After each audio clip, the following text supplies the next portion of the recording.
আল্লাহ তাআলা সূরা বাকারার 52 নম্বর আয়াতে বলেছেন, তারপর আমি তোমাদেরকে এসবের পরেও ক্ষমা করেছি যাতে তোমরা শকর আদায় করো। এসবের পরে বলতে মুসা আলাইহিস সালাম যখন আপনার নীলনদ দ্বিখণ্ডিত হওয়ার পরে পার হয়ে আসলো এবং ফেরাউনের দল ধ্বংস হয়ে গেল, তারপর মুসা আলাইহিস সালাম যখন তুর পাহাড়ে কিতাব নেওয়ার জন্য আল্লাহর কাছে গেলেন, তখন যে বনি ইসরাইল মূর্তি পূজা শুরু করেছিল, এটা তারপরে যে আল্লাহ তাআলা বলতেছে এরপরেও আমি তাদেরকে ক্ষমা করেছি যাতে তোমরা শুকর আদায় করো।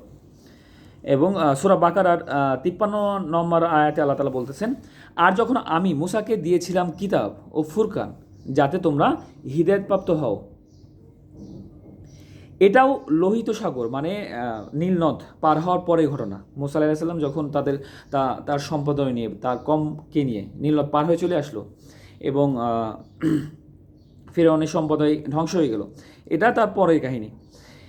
লোহিত সাগর অতিক্রম করার পরের ঘটনা ইবনে কাসির হতে পরে তাওরাত গ্রন্থকে ফুরকান সত্য ও মিথ্যার মাঝে পার্থক্যকারী বস্তু বলে আখ্যায়িত করা হয়েছে, কেননা প্রত্যেক আসমানি কিতাব সত্য ও মিথ্যার মাঝে পৃথককারী হয়।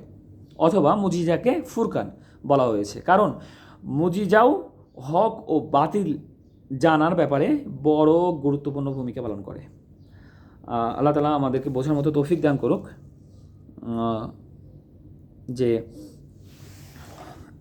মুসা আলাইহিস সালামের কম বা সম্প্রদায় নীলনদ দ্বিখণ্ডিত হওয়ার পরে পার হয়ে এসলেন এবং ফিরআউনের দলকে আল্লাহ তাআলা নীলনদে ধ্বংস করে দিলেন। এবং তারপরেও সেই বনি ইসরাইল সম্প্রদায় আল্লাহকে উপাস্য বাদ দিয়ে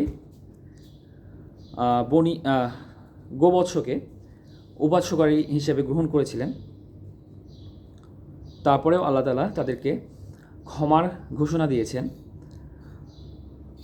তো আমরা যাই করে থাকি, যে বড় গুনাহ করে থাকি, আল্লাহ তাআলার কাছে যদি ক্ষমা চাই অবশ্যই তিনি আমাদেরকে ক্ষমা করবেন এবং আল্লাহর কোরআনের প্রতি আয়াত বা প্রতিটি কথার উপরে আমাদেরকে আমল করার তৌফিক দান করুন। আল্লাহ